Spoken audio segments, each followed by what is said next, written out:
Real estate team leaders do not grow their business faster or more profitably for this exact same reason the real estate agents don't grow their business. Now, in this episode today, I'm going to go over something that's been on my mind, and this isn't going to be the tactical stuff we share in most of these episodes, but I'm just going to talk about something that has really ate at me recently. It's something that used to really bother me in the past, and I kind of had to get over it, or at least I felt like I had to get over it.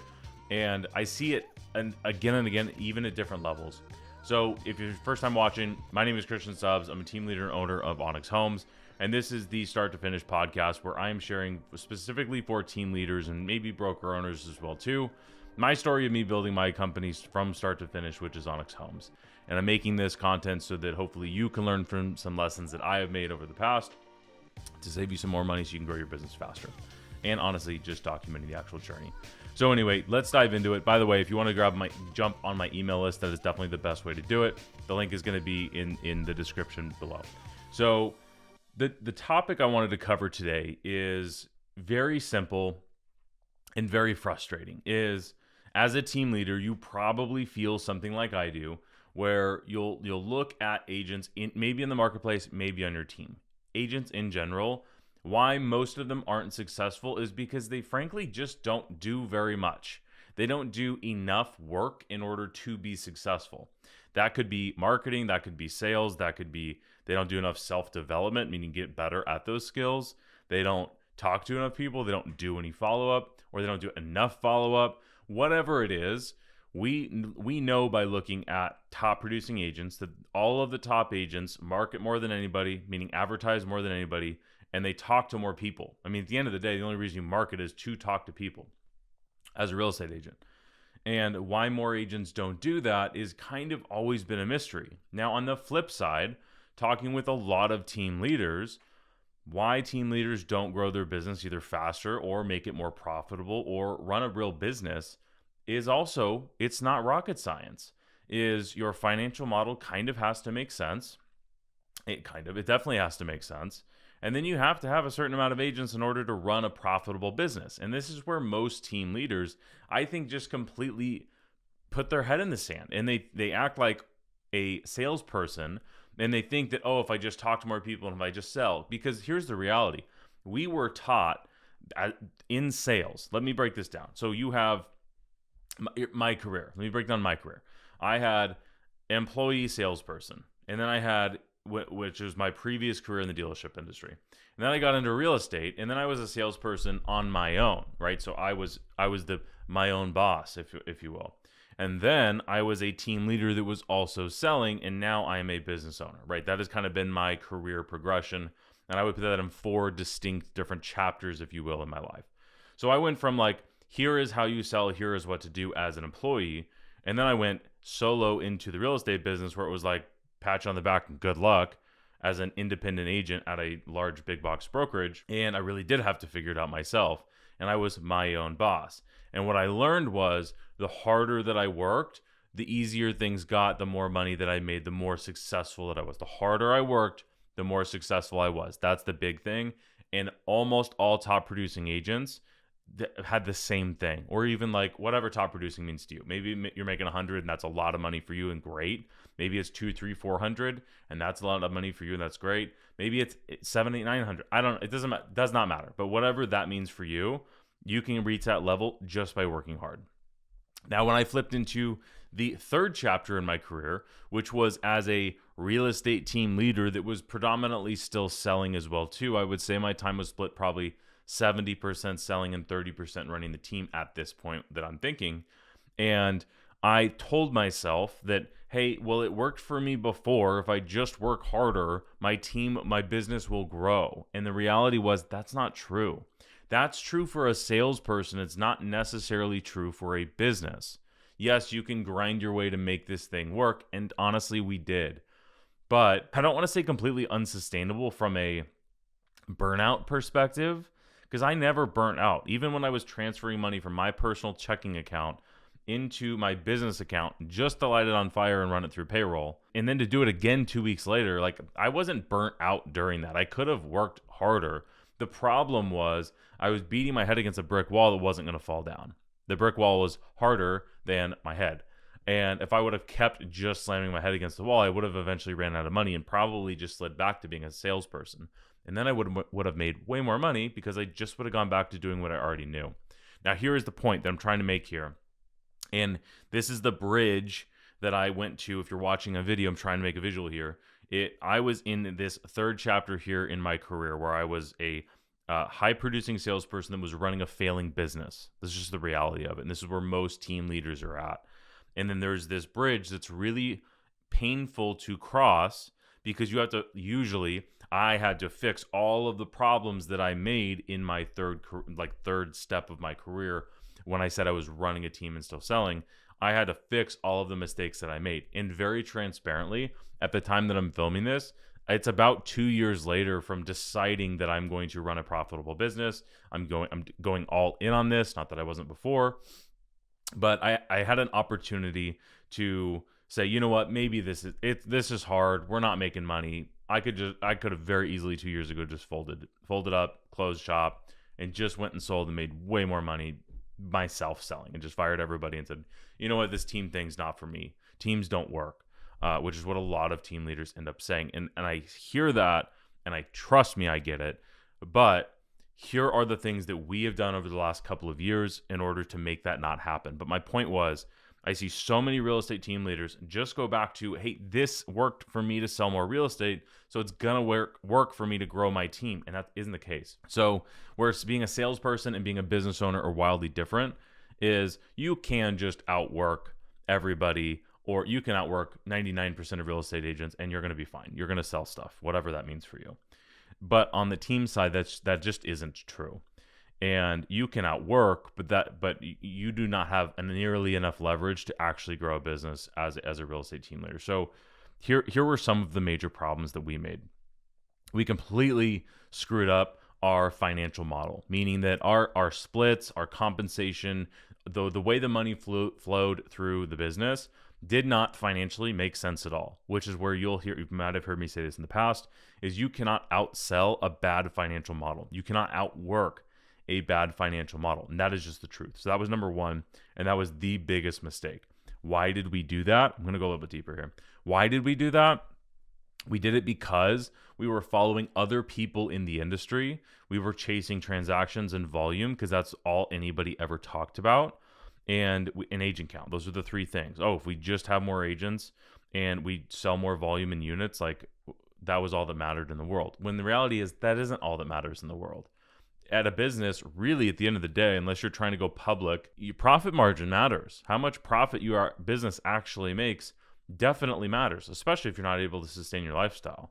And most team leaders are selling, let's say they take 100% of their selling income. And honestly, and this might be you that I'm talking to, you might be taking 50, 60, 70% of your income as a salesperson and moving it over to your team and lighting it on fire. I know I did. My second year, I did $780,000 in GCI. And that year I made 120 grand, meaning of just my commission. I lit, 90%, 80% of it on fire just to run a team and growing. We're reinvesting all the money, like total bullshit. That's what I was telling myself at the time. That wasn't true at all. We just ran a failing business. And the only reason we could keep it afloat was because we were selling. And I say we because I had a business partner at the time. We were both selling. So why did we do that? Honestly, we were just copying other people that had shiny teams. And the reality was, now I know what I know. Everybody that we copied was not profitable, or like 2% profit margins profitable. I just saw a huge public company post, we're up 80% on across everything year over year, right? Year over year, they're up 80% across the board. 80% more revenue, 80% more agents, 80% more profit. I was like, wow, it's amazing. And I looked at the profit margin of the company, and they run a 2% profit margin. And it's like, that's amazing. Super stoked you're up 80%. But like a 2% profit margin is wild. And that's not a business that I'd want to run. I think that was the reality for me, was like, I thought I wanted just a huge business for the sake of it being huge. And the reality is like, yeah, I want to help a lot of people. Let me make that point super clear. I want to help a ton of real estate agents build a better career. I want to help team leaders, which is the only reason I make this content, build a better career. However, I don't want to do that as a nonprofit. I want to do that to make money. and to support my family and live the type of lifestyle that I want. I mean, that's why we're in business in the first place. And I love business. But to run that business at a 2% profit margin, I'm like, gosh, and this is what we were not this company, but that was the path we had gone down, and we would have had to have grown massively to make the financial model we chose actually make sense. So let me wrap that in a bow and summarize it. We chose a financial model, and what I mean by financial model is your splits, your all of that stuff. We chose all of that because we looked at somebody else that had a cool team that was doing big numbers and just copied what they were doing, not knowing that they actually didn't make money, or their profit margins were incredibly low, or even more importantly, it didn't work for us, meaning the numbers wouldn't have worked for us. We should have known that before we ever did it. And because I didn't do math before we did it, it cost me hundreds, probably millions of dollars, to be transparent. Okay, so that was the very first thing we did. Now, the second thing that we did, and this is all at the same time, the second mistake that we made was we thought, like I said, we just need to hire more people. It's like all real estate agents are created equal, which we know is not true. So we started selling people on joining our team. And what we did is we grew from 12-ish agents, maybe 8, to 45, 44, whatever the number is, in about a year. Super impressive. Everybody's like, wow, you're recruiting so many agents. It's amazing. It's fantastic. And the reality was we were running, these agents have costs, right? So it costs money to recruit agents, it costs money to retain agents, and it costs money, like tech, everything's a seat nowadays, meaning you have to pay per agent. And we were selling people on the dream, if you will, of joining our team. And the mistake was we thought that we could make anybody successful. And the reality is we can't. Because in this business, you do actually have to work. And we being agents are 1099 contractors, meaning there's no requirements. They don't have to show up at 9 and work till 5. However, I promise if they did, they would make a lot of money. But what ended up happening was we hired a whole bunch of agents that just didn't do anything at all. And at the end of 2021, I took over completely running the business in 2022. Very first thing that I did was I looked at, okay, of these 44 agents or whatever the number was, how many of these are actually successful agents? And it was the original pretty much 8 plus 4, let's say. So we recruited 44, and like 4 of them were good agents. And so we went from 8 to 12, which that's good. And we still have a lot of those agents that are on our team now. But the problem was we looked at what are the 12 agents that are the 12 agents that are successful. What are they doing to be successful? And we found basically what we call our minimum standard. And we implemented that as a benchmark for our team. And it was a minimum standard. And then we rolled it out and said, hey, guys, we screwed up. I went in front of a team meeting. I said, guys, we screwed up. What we're doing is not working for most of you. It's working for the few agents that are working really well. And that's what we're going to duplicate for everybody else. But I was like, hey, I know this is not what you guys signed up for. So if you want to go ahead and leave, I'd be happy to refer you to somewhere else. No hard feelings at all. Just let us know. And there was 34 agents that needed to leave, and 33 left on their own within 30 days, and we had to fire 1. So what we ended up doing was fast forward now 2 years later, and we call these our minimum standards. We still have them. It is very proven that if an agent joins our team and follows the proven process, they're going to be successful to some standard, at least to our minimum standard for sure, which is like $4 to $6 million in volume per year. And obviously most agents outproduce that. However, we can't make anybody productive, which is going into my third point. So the second thing was we sold everybody on joining our team based on how wonderful we were and not the system that created actual successful agents. We just said, hey, we do this, we pay for this, we pay for this. And like, go figure, hindsight's stupid. We were losing money. Okay, let's move to the third thing is we tried to build culture around fluffy nonsense. And I never thought anything about culture at all. And I have completely flipped a 180 since then. And I'm talking about, let's say 3 years ago. And I've completely changed my opinion on this. And what we were doing is we were trying to create a culture that I guess made money. I don't even know if that was the intention of it. But we wanted to have a culture of a family-like culture. We are like family here. And I hear so many team leaders say this. And like, most people, if you ask them, hey, do you want work and life? Do you want work and personal to blend? And most people would say no, not at all. Most employees, most agents are a little bit different. But if you asked regular W-2 employees at a job, do you want your personal life and your work life to be blended? They'd say absolutely not. I want to not think about work when I come home. So this whole family idea, I think, is just total nonsense. Now, should you treat each other like family? I also think that's nonsense because, like, you have to like your family because you're family. You don't have to really like your coworkers necessarily. You don't have to be best friends with them. Let me put it that way. You have to be cordial. You have to do all those things, but you don't have to be best friends with your employees outside of work, or you don't have to be best friends with your other agents outside of the office. I think that's crazy.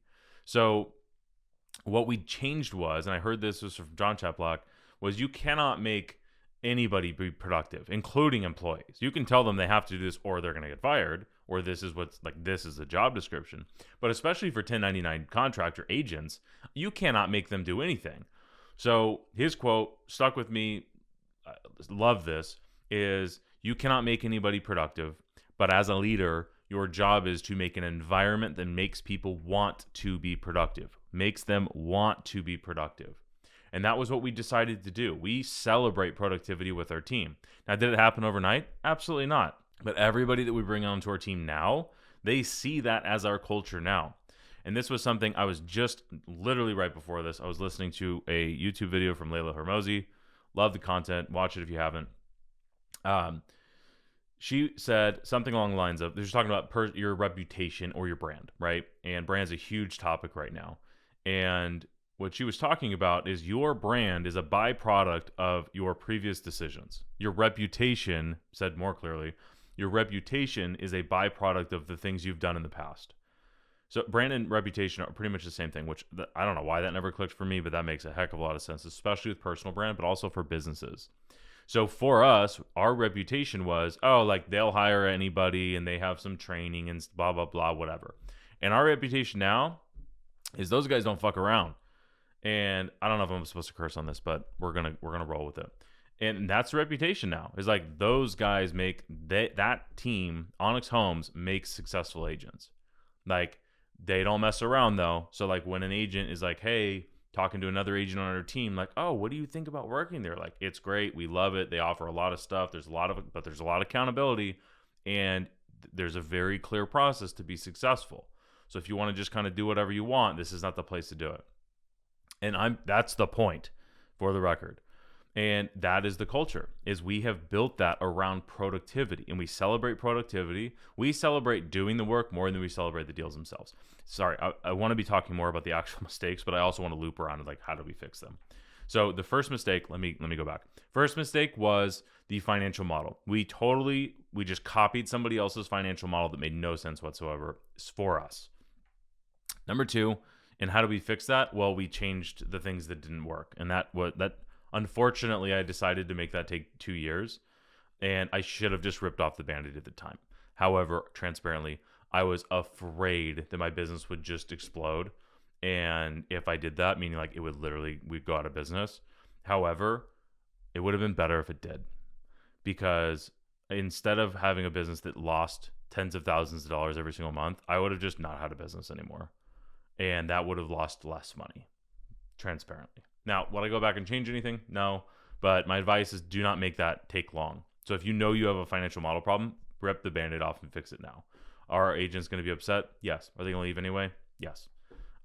It's your business. You're the only one that's not going to get fired or quit out of this business. So that was number one, is a financial model. Number two was we were just recruiting anybody on, and we had no real standards. Number three was the culture thing. And the fourth major mistake that I would say is trying all kinds of new shit. And the reason I wanted to talk about this today was I just got off a call with my marketing manager, so Carly, if you're watching this, and we are doing new things now, which we have not done in quite some time. And if you know me at all, we have been notorious for chasing shiny pennies. So that, if I think I'm counting correctly, this is the fourth thing, is just trying all kinds of new stuff and not sticking to anything. So let me backpedal a little bit. If you haven't been following along, several episodes ago, I was talking about focus. And over the last 2 years, we cut all kinds of stuff out of our focus. We cut a bunch of expenses. We cut a bunch of stuff. It was not the focus. We went back to what we did well, which is online leads. And for us, it was always paid online leads. So we built the business on the back of Zillow leads and Realtor.com and all the things, right? And now we are doing paid and organic. So about 2 years ago, we started a YouTube channel, and it is a relocation, or it's called All About Orange County. So if you want to go check it out, go do that. Like and subscribe. And it has worked, meaning that we have got business from it, which is, frankly, we've got more business from that than a lot of the other things that we tried. The big thing was we started 2 years ago, and we've done a couple $100,000 in GCI with it over the last 2 years, which is that's great. For reference, not a huge percent. It's a very small percentage of our business. So it's a lot of work, especially for me, because I film the videos, and it's a lot of work for our marketing and editing team to post them and edit and do all the stuff. But it is something that we know for a fact that if we stick with for the long haul is going to generate us way more business long term. It is evergreen, so it's always going to be there. It's always going to generate us business, and that is something that it makes it worth it for us to continue to do. So that was the most recent new thing we have done 2 years ago. And in the last 2 years, we've just doubled down on doing more and better of what we're already doing. So when I say we're doing new things right now, look through this lens that we're already making organic content for consumer-facing lead flow, right? Deal flow through the team. So we were making the YouTube videos. So could we post more YouTube videos? Yes, we could. We're doing 2 a week. Could we do 3 or 4? Probably. Would that be the best thing to do? We thought not. And what we thought was, let's take the content that we're already doing, that we already know works for YouTube, and let's do it on social as well too, meaning Instagram and TikTok, right? I'm sure we posted it everywhere else as well too, but those are the 2 main ones. So yes, it's new, but it's really more of organic content, if that makes sense. Because if you're following along with me, you know more, better, new. We are doing only more and better. And I look at this as more, not necessarily new. Having said that, it is new. It just is. So there's a lot of learning and growing pains. And my point here is we, meaning I, have a tendency to try to do things better. And here's the framework that I am absolutely adamant that we follow every time we do something like this, is we are going to go to somebody in the industry that is already doing what we want to do and copy it. Copy it exactly. So follow a proven process is a better way to say that. So find somebody that's already doing something and follow their proven process to the T. Once we get to producing at the same rate, if you will, of them, meaning like it's working just as well for us as them, now we can talk about doing it better. And that is what we're doing right now. So we just jumped off of a call, and we were saying like, okay, this is the direction. This is the baseline from the expert in the industry. Like this is exactly what they do. And we start veering off just a little bit off, just barely, just a little bit off. And it's like, I just want to copy exactly. I don't want to think I know better than somebody that's already been doing, because they know stuff. They've been doing it for, I don't know, three or 4 years. They know more about it than we do. And there's a reason they do everything they do, right? The lesson here on number 4 is probably the most important, is when you see somebody else that's doing something and it's working, just copy them exactly, because they have paid down the, as Alex says it all the times, they paid down the ignorance debt on it, meaning like they know, we don't know what the lessons they had to learn to do it the way that they're currently doing, and it's working. So let's just follow exactly. And then once you get it followed exactly, now you can start peeling off and trying to make things better, right? And that's the whole more, better, new framework. So that is one lesson I wanted to talk about today as well too. But that was the smaller topic in the bigger sense of, why do real estate agents struggle, and why do they not just do that? We know how to be a successful real estate agent. You talk to more people. Why do team leaders also make the same mistake? And in my experience, a lot of it is there are more skill sets that you need to learn as a team leader. I had to learn math is probably a big one. I had to learn real business. And I didn't, honestly, this is sad in the industry, I did not learn real business until I got out of the real estate industry and started talking to people and listening to people that were not in the real estate space. Because in the real estate industry, we talk about volume, GCI, company dollar. Like, these are not business terms. These are real estate terms made up by brokers. So the real estate agents don't look at their actual, how much money they make. And the reality is, we just said, okay, we're not looking at any of that anymore. We obviously have to look at agent count because that matters, but we're looking at revenue. So like, how much actual revenue does the company generate? Cost of goods sold, profit margin, right? Your gross margins. So we just learned business. So that's something I would highly, highly, highly encourage you as a business owner. And this is why I think real estate team leaders struggle is they go back to the original playbook of like, oh, I know how to be successful. I just talk to more people. And you can do that as a team leader.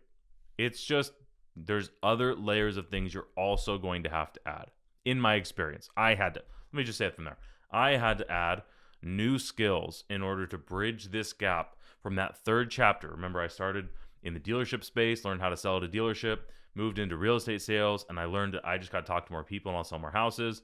Then I moved into the team leader side where I was still selling and building this team. I just didn't know anything about business. I didn't know nearly as much as I thought I did. And to bridge that gap from struggling team leader, team losing money, team leader still in production, which I know I'm talking to you if you're still listening to this, to bridge that gap into business owner, where I am owner operator of my business. Like I truly, when I say like CEO of the company, like that's my job. I don't sell. I don't do any of that. I just run my company, and I make the best decisions to allocate our resources to grow the company to where we want it to go. So in order to make that, I had to grow individually, which between the meeting that I had with my marketing team and then listening to that little bit of that pod or whatever it was from Layla talking about brand and reputation is where you're at, your brand, your reputation of where you're at right now is a consequence of whatever you did in the past, good or bad, or both. So to make those changes now, stop beating, if you're a team leader that is running a team that is not profitable, stop going back to the playbook of beating your head against the wall and really look at the major things are your financial model. You cannot outwork a bad financial model. The second thing is your culture. Do not try to fix the culture you have at all. In my experience, I found it more valuable to build the culture you want daily, work towards building the culture you want, not protecting the culture you already have. If your business isn't profitable, I don't care about you. Nobody cares about your culture if your business isn't profitable. Because the reality is you're going to go out of business at some point. And building the culture, for us, it was building a culture of productivity. That quote from John Chaplock super stuck with me. The third thing is, let me skip to the fourth thing because I don't remember the numbers. The last thing that I talked about was the trying new stuff and going back to, once you see somebody doing something that works, literally just do exactly what it is they're doing. Make sure you understand, don't just look from the outside and guess. Make sure you understand what they're doing. Make sure you understand the financial implications of it, and then copy it exactly. And then once you have copied exactly and are getting about the same results they are, then you can try to start making it better. And here's the reality is you're either going to make it better or you're going to make it worse. And just staying and doing exactly what they're doing is probably the best way to do it, right? I have done this twice. We're in the process of doing this with our social. We're also in the process of doing this with our ISA department. Both of these things I've tried to do in the past, and both of these things failed miserably because we tried to just recreate the wheel. So we're copying two different people, the best ISA department I know in the industry, shout out Paul, and the guy that's in our local market, shout out to Robert, that is making social content that's absolutely crushing on lead flow. His team is blowing up because he's got so many leads coming in. Duh. So that's the lesson today. Kind of a rant, kind of a ramble, but I just felt it was so, I just felt passionate about talking about it today. So I wanted to share it. And these are some of the most expensive lessons that I have had to learn. And we're in the middle of going through these old lessons that I've already learned before again right now. So this is the Start to Finish podcast, again, where I am sharing my journey of building Onyx Homes from start to finish. If you want to get the closest look of this, get on my email list. I send 2 emails every week at least to real estate agents. And if you want to get on that list, link is going to be down below. And that is another episode down.